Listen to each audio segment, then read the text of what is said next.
안녕하세요. 사연을 부탁해입니다. 오늘의 사연을 소개하겠습니다. 우리는 아들만 둘이 있습니다. 큰아들은 결혼을 했고 며느리는 무뚝뚝했지만 예의는 있었어요. 며느리는 말을 돌려하지 않고 싫으면 싫다고 바로 말했는데요. 그로 인해 마음이 다칠 때도 있었지만 큰 문제는 아니었어요. 어느 날은 아들이 좋아하는 양념게장을 잔뜩 만들어서 아들 며느리 집으로 향했습니다. 반찬을 주며 흐뭇해하던 제게 며느리가 차가운 목소리로 말했어요. 어머님, 미리 말씀하고 오시지 그러셨어요. 마트에 갔더니 꽃게가 신선하더라고. 준호가 양념게장을 좋아하니까 신선할 때 먹으라고 가져왔어. 그러자 며느리가 한결같이 차가운 목소리로 말했어요. 그래도 미리 연락 주셨으면 좋겠어요. 그 모습에 서운한 마음이 들었지만 딱히 내색은 하지 않았습니다. 잠시 후 어깨를 축 늘어뜨린 채 집에 들어가자 남편이 물었어요. 아들 준다고 신나서 나가더니 얼굴이 왜 그 모양이야? 준호가 양념게장을 얼마나 좋아하는지 당신도 알잖아. 그래서 신선할 때 주려고 급히 갔는데 연락 안 하고 왔다고 며느리가 정색하면서 말을 하더라니까. 얼마나 민망하던지 눈물 날 뻔해서 혼났어. 순간 눈물이 왈칵 쏟아졌기에 천장만 바라보고 있었는데요. 남편이 조용히 말했어요. 며느리가 틀린 말 한 것도 아니구만. 속상하긴 뭐가 속상해. 결혼까지 시켰으면 이제 알아서 살게 내버려둬. 속상한데 당신까지 그럴 거야? 제가 남편을 노려보자 남편은 더 이상 대꾸하지 않았습니다. 그런데 그로부터 며칠이나 지났을까요? 저녁 식사를 하고 남편과 산책을 하던 중 며느리에게서 전화가 왔습니다. 어머님, 혹시 집이세요? 우리 산책 중인데 무슨 일 있니? 혹시 지금 잠깐 들러도 될까요? 지금? 혹시 시간 안 되시면 다음에 갈까요? 아니야, 지금 들어가려고 했어. 그럼 이따가 뵐게요. 전화를 끊자마자 남편이 물었어요. 누군데 그래? 며느린데 지금 집에 온다고 하네. 근데 당신 표정이 왜 그래? 갑자기 온다고 하니까 내가 또 뭘 잘못한 건가 싶어서 걱정돼서 그렇지. 며느리에게 워낙 이것저것 지적을 받다 보니 전화만 와도 놀랄 수밖에 없었거든요. 집에 도착하고 20분쯤이 지나니 며느리가 도착했고 문을 열어줬더니 며느리가 손에 뭔가를 잔뜩 들고 있었습니다. 이게 다 뭐니? 그때 어머님이 가져다 주신 반찬통 깨끗이 씻어서 가져왔어요. 그리고 양념게장 맛있게 잘 먹었어요. 좀 짠 것 같던데 입맛에 맞았니? 제가 눈치를 보며 물었더니 며느리가 덤덤한 표정으로 대답했어요. 약간 짜긴 했지만 맛은 아주 좋았어요. 그리고 빈손으로 오기 죄송해서 어머님 좋아하시는 과일 좀 사왔어요. 그냥 와도 되는데 뭐하러 그런 걸 사왔어. 반찬 얻어먹었는데 당연히 답례를 해야죠. 부모 자식 간에 답례는 무슨 답례야. 저도 모르게 그 말이 튀어나왔는데요. 며느리가 또다시 정색하며 말했습니다. 부모 자식 간에도 당연히 기본적인 예의는 지켜야 한다고 생각합니다. 그렇지. 당연히 예의를 지키는 게 맞는 거지. 어머님, 아버님, 저는 이만 가보겠습니다. 온 김에 차라도 한 잔 마시고 가지 않고. 두 분도 쉬셔야죠. 그럼 이만 가보겠습니다. 며느리가 깍듯하게 인사를 하고 집을 나섰습니다. 그 모습을 보며 제가 불만스레 투덜댔어요. 아무리 그래도 어쩜 저렇게 선을 그을 수가 있어. 쟤는 바늘로 찔러도 피 한 방울 안 나올 것 같다니까. 예의 바르고 오히려 좋은 것 같구만. 뭔 불만이 그리도 많은 거야. 지금도 봐봐. 반찬 줘서 고맙다고 당신 좋아하는 과일 잔뜩 사왔잖아. 내가 보기엔 얻어먹기만 하고 인색한 사람보다 훨씬 나아. 말투가 딱딱해서 그렇지 예의도 바르고 저런 성격이 오히려 뒤통수 안 치는 법이야. 그런가? 제가 말하자 남편이 고개를 끄덕였습니다. 그때까지만 해도 저는 딸처럼 살가운 며느리였으면 얼마나 좋을까 싶었지만 그렇다고 해서 크게 문제될 것도 없었기에 나름 잘 지냈어요.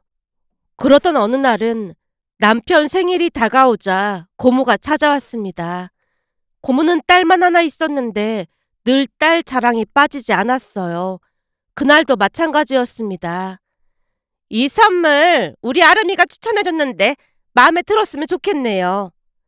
고모가 선물 상자를 내밀었어요. 그냥 오지 무슨 선물을 사오고 그랬어요. 그래도 오빠 생일인데 빈손으로 올 수는 없잖아요. 생일날 외식하기로 했으니까 고모도 꼭 오세요. 나는 됐어요. 제 말에 고모가 손을 내저었습니다. 왜요? 오랜만에 같이 식사도 하고 좋잖아요. 순간 고모가 몸을 부르르 떨며 대답했어요. 이 집 며느리 무서워서 밥이나 같이 먹겠어요. 고모 말에 당황한 채 무심히 고개를 돌려 남편을 바라봤더니 남편 얼굴이 굳어져 있었습니다. 우리 며느리가 좀 무뚝뚝하긴 하지만 그래도 예의 바르고 나름 괜찮아요. 하지만 고모는 손사래를 치며 더 크게 소리쳤어요.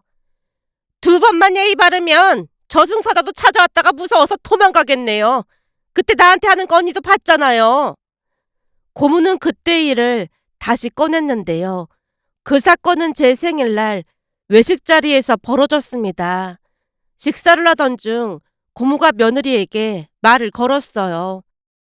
들어보니까 요즘엔 계획 임신이다 뭐다 하면서 애를 늦게 갖는다고 하더라. 그러다 불임되는 부부가 한둘이 아니라는데 니들은 어떻게 할 생각이니? 고모의 말에 며느리 얼굴이 순식간에 굳어져 있었는데요. 며느리가 불만스러운 얼굴로 대답했습니다. 그 부분은 저희가 알아서 하겠습니다. 왜? 내 말이 기분 나빴던 거니? 며느리가 여전히 차분한 목소리로 말했어요. 고모님, 아무리 조카라고 하더라도 개인적인 사생활은 존중해 주는 게 맞지 않을까요? 고모가 멈칫 눈을 깜빡이며 며느리를 바라보다가 다시 말했어요. 난 그냥 궁금해서 물어본 것뿐인데 뭘 정색까지 하고 그러니? 너야말로 어른한테 너무하는 거 아니니? 며느리는 고모의 말을 듣고도 평온한 목소리로 입을 뗐어요. 서로 예의를 지키면 문제될 일도 없지 않을까요? 그 말에 고모 얼굴이 뻘개져 아무 말도 하지 못했는데요. 그때 식탁 너머로 고모의 손이 약간 떨리는 것을 볼 수 있었습니다. 고모는 그날 집으로 돌아와서 잔뜩 흥분한 채 말했어요. 며느리 말하는 게 아주 싸가지가 없다니까. 대체 내가 뭘 어쨌다고 난리야 난리가. 이래서 아들 자식은 아무 쓰잘데기 없다는 말이 괜히 있는 게 아니라니까. 언니는 참 불쌍해서 어떡한데요. 이래서 제가 딸이 꼭 있어야 한다고 했던 거예요. 근데 요즘 며느리들 중에도 싹싹하고 괜찮은 며느리도 많던데 하필이면 쟤 같은 며느리가 들어올 게 뭐래요. 그래도 앞에서만 저러지 뒤통수를 치거나 그런 건 없더라고요. 언니가 눈치가 없어서 그렇지 이미 그러고 있는 줄 누가 알겠어요. 아무튼 싸가지를 판 말아먹었다니까요. 고모는 내내 며느리 험담을 하다 돌아갔습니다. 그렇게 고모의 딸부심은 나날이 심해져만 갔는데요. 어느 날은 마치 우연히 지나가는 길에 들른 듯 집에 와서 염장을 질러댔어요. 고모의 눈빛에는 어딘가 비꼬는 듯한 기운이 감돌았고 차를 내어주며 테이블에 앉자 고모가 한숨을 내쉬며 말을 꺼냈어요. 언니는 아들만 둘이라 참 안 됐어요. 예전에 우리 시어머니가 딸 낳았다고 구박이랑 구박은 다 했었는데 지금에 와서 보니까 아들은 아무 쓰잘데기 없더라고요. 고모가 고개를 갸웃거리며 연민의 시선을 보내는 것처럼 바라봤지만 그 눈빛은 진정한 동정이 아니라 가벼운 비웃음을 담고 있었습니다. 입술 한쪽이 희미하게 올라가며 옅은 미소를 지었고 손가락으로 테이블을 톡톡 두드리며 말했거든요. 딸이 하나쯤 있으면 얼마나 좋았을까.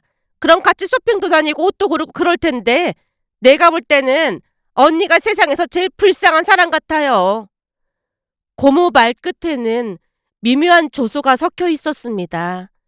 처음에는 그냥 신경 쓰지 않았지만 계속해서 같은 말을 반복했기에 모욕감마저 느껴졌는데요. 제 표정이 변하는 것을 본 고모가 한껏 만족스러운 표정을 지으며 집으로 돌아갔습니다. 결국 고모만 왔다 가면 스트레스를 받게 됐고 어느 날은 남편에게 하소연을 했어요. 여보, 고모가 자꾸 찾아와서 힘들게 하는 거 있지? 힘들게 하다니? 뭘 힘들게 한다는 거야? 전에부터 딸 부심이 있었잖아. 근데 우리 며느리 때문에 그런지 또다시 나한테 아들만 있어서 불쌍하다는 둥 허구한 날 그런다니까. 한동안 잠잠하더니 갑자기 또 왜 그런지 모르겠네. 그게 우리 며느리가 좀 쌀쌀맞고 그렇잖아. 그러다 보니 더 그러는 것 같더라고. 그동안 희선이가 얼마나 힘들었는지 당신도 잘 알잖아. 그러니까 당신이 이해 좀 해줘. 남편이 땅이 꺼져라 한숨을 내쉬었는데요. 사실 고모는 많이 약한 편으로 아름이를 낳았을 때부터 몸이 좋지 않았습니다. 병원에서는 무리하지 말고 회복에 전념하라고 했지만 고모의 시어머니, 그러니까 사돈어르신은 그 말을 귓등으로도 듣지 않았어요. 병원에 갔더니 사돈어르신이 고모에게 호통까지 치고 있었으니까요. 첫째가 딸이니까 다음은 바로 아들 낳을 거지? 어머니, 방금 애 낳은 사람한테 무슨 둘째 타령이세요? 아들을 낳았으면 내가 이런 말 하겠어? 우리 집 손이 얼마나 귀한데 딸을 낳고 난리야. 그러게 아들 낳게 해달라고 지극정성으로 빌라고 그렇게나 말했더니만 이게 다 네가 게을러서 그런 거 아니겠어? 암튼 처음부터 마음에 안 들었다니까. 라며 독서를 날리기도 했습니다. 고모도 처음에는 웃어 넘기곤 했지만 몸이 약해서 둘째를 가질 수 없다는 죄책감을 느끼곤 했어요. 아름이를 낳고 난 뒤 건강이 좋지 않아서 둘째는 엄두도 못 냈거든요. 그러면서 사돈어르신의 압박은 더욱 심해져만 갔습니다. 아들은 하나 있어야지. 이 집안에 대를 끊어놓을 셈이야. 하필 데리고 와도 어디서 저런 걸 데리고 와서는. 사돈어르신은 손자에 대한 집착을 드러내며 고모를 몰아세웠습니다.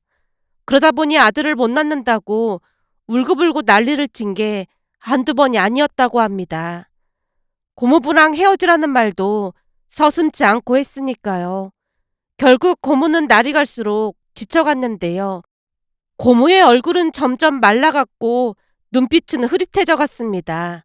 우리 집으로 피신해 올 때면 지친 얼굴로 아름이를 안고는 아무 말 없이 긴 한숨만 내쉬었으니까요. 그 구박은 사돈어르신이 돌아가시고 나서야 멈췄고 그때의 아픈 기억 때문이었는지 고모는 아들은 쓰잘데기 없다는 말을 입에 달고 살았습니다. 그러던 중 제가 둘째도 아들을 낳자 히스테리를 더욱 심하게 부렸는데요. 어느 순간부터는 제가 딸이 없어서 불쌍하다는 말을 반복적으로 했습니다.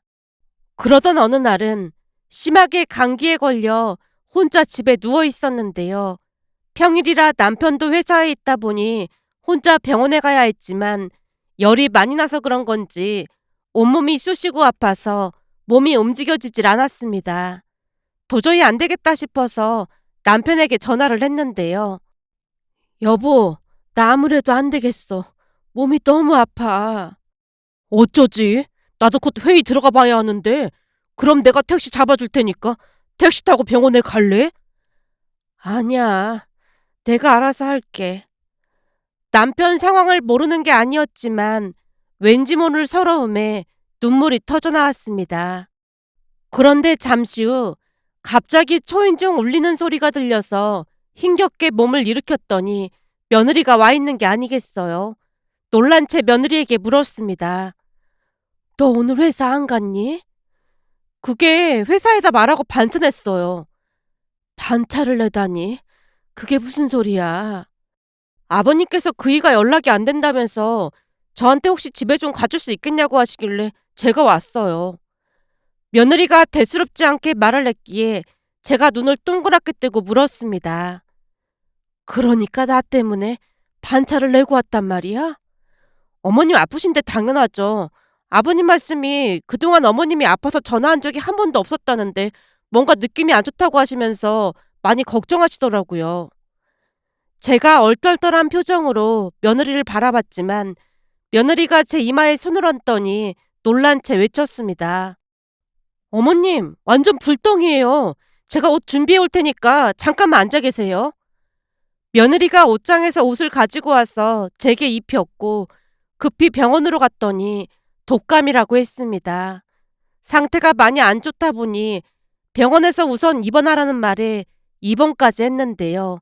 며느리가 의사에게 이것저것 물어보면서 제 옆을 지켰어요. 그 모습을 보는 내내 어찌나 든든하던지 눈시울이 붉어졌는데요. 며느리에게 조용히 말을 꺼냈어요. 바쁠 텐데 미안해서 어쩐다니. 어머님이 아프신데 당연히 와봐야죠. 자식으로서 당연한 일인걸요? 며느리가 덤덤한 표정으로 말을 했고 그날 내내 며느리는 제 곁을 지켰습니다. 나중에 알고 보니 남편이 아들에게 전화를 했더니 받지 않자 며느리에게 전화를 해서 말을 했던 모양이었어요. 당신 목소리가 너무 안 좋은 것 같길래 아들한테 전화를 했더니 안 받더라고. 회의는 들어가야지. 마음은 급하지. 그래서 며느리한테 전화했지. 며느리가 집에 왔길래 내가 얼마나 감동받았는지 모른다니까. 병원에서도 간호사한테 이런저런 걸 계속 물어보면서 내 옆을 딱 지키는데 간호사는 귀찮아 했지만 아들보다 든든하더라고. 그러게 내가 뭐라고 했어. 살갑진 않지만 참 괜찮아 보인다고 했잖아. 그날도 내가 전화하자마자 첫 마디가 뭐였는 줄 알아? 어머님이 아프신데 회사 일이 문제겠어요. 그러더라니까. 앞에서 살살거리면서 뒤통수 친 애들보다는 훨씬 낫잖아. 그러게 그날 보니까 진짜 든든하더라고. 저도 모르게 미소가 새어나왔는데요. 시간이 지나면서 며느리의 진심을 조금씩 알게 되었거든요. 그것뿐만이 아니었습니다. 얼마 뒤 제가 병원에 입원했었다는 말에 친구들이 집에 놀러와서 즐거운 시간을 보내고 있었는데요. 며느리에게서 전화가 걸려왔습니다. 어머님, 몸은 괜찮으신 거예요? 그럼, 이젠 완전히 다 나았지. 근데 집에 손님 오신 거예요? 내가 병원에 입원했던 걸 나중에 듣고 친구들이 놀러왔어. 근데 너는 웬일이니? 그냥 몸이 어떠신가 해서 연락드렸어요. 그럼 친구분들 점심 식사도 하고 가시겠네요? 그렇잖아도 조금 있다가 밥 준비하려던 참이야. 알겠어요, 어머님. 며느리가 전화를 끊었는데요. 잠시 후 초인종이 울려서 봤더니 며느리가 와 있는 게 아니겠어요? 네가 웬일이야? 주말인데 그이는 친구 만난다고 나갔거든요. 어머님 아직 무리하시면 안 될 것 같아서 제가 음식 좀 챙겨와 봤어요. 며느리 말에 봤더니 포장을 해온 것인지 음식을 잔뜩 들고 서 있었습니다. 그날 며느리 덕분에 친구들과 함께 맛있게 식사를 했는데요. 친구들이 며느리 칭찬을 하니 제 기분도 좋아졌습니다. 며느리는 무뚝뚝한 성격이긴 했지만 마음이 따뜻한 사람이었어요. 한마디로 기본적인 예의만 지킨다면 큰 문제될 게 없었다고 해야 할까요? 그렇듯 우리 가족은 서로 배려하면서 잘 지냈습니다. 그러던 어느 날은 한동안 연락이 뜸하던 고모가 집에 찾아왔는데요. 그새 얼굴이 말이 아니었습니다. 언니, 내가 요즘 사는 게 아니라니까요. 그게 무슨 소리예요? 언니도 내가 아름이를 어떻게 키웠는지 잘 알잖아요. 근데 이게 나를 배신했지 뭐예요? 배신을 하다니요. 제가 어리둥절한 표정으로 고모를 바라보고 있었는데요. 사실 아름이도 결혼을 해서 시댁 가까이 살고 있었습니다. 고모에게 듣기로 아름이네 시댁이 꽤 잘 산다고 했는데요. 아름이가 시어머니 눈치를 많이 보다 보니 고모에게 상처를 많이 줬다고 했습니다. 그 사건은 아름이가 결혼하고 얼마 뒤부터 시작이 됐다는데요.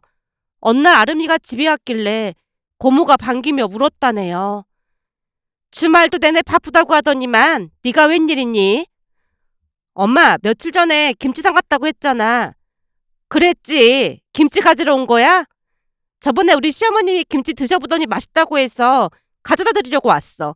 엄마, 여기에 김치 좀 담아줘봐. 아름이의 말에 잠깐 멈칫했지만 곧 가볍게 고개를 끄덕이고는 김치를 꾹꾹 눌러 담아줬다고 하는데요. 시어머니를 가져다 준다는 말에 약간 빈정이 상하기도 했지만 딸이 행복할 수만 있다면 다 괜찮다는 생각을 했다네요. 그런데 아름이는 친정에 올 때마다 뭔가를 못 가져가서 안달이 난 사람 같았다네요. 어느 날은 고모부가 생일 선물로 백화점에서 비싼 코트를 사줬다는데 집에 왔던 아름이가 그걸 보고는 놀라서 물었다네요. 엄마, 이건 못 보던 거네? 그거 아빠가 큰맘 먹고 하나 사준 거야. 워낙 비싼 거라 나도 아껴 입느라 한 번밖에 안 입어본 거야. 근데 비싼 거라 그런지 옷이 예쁘지?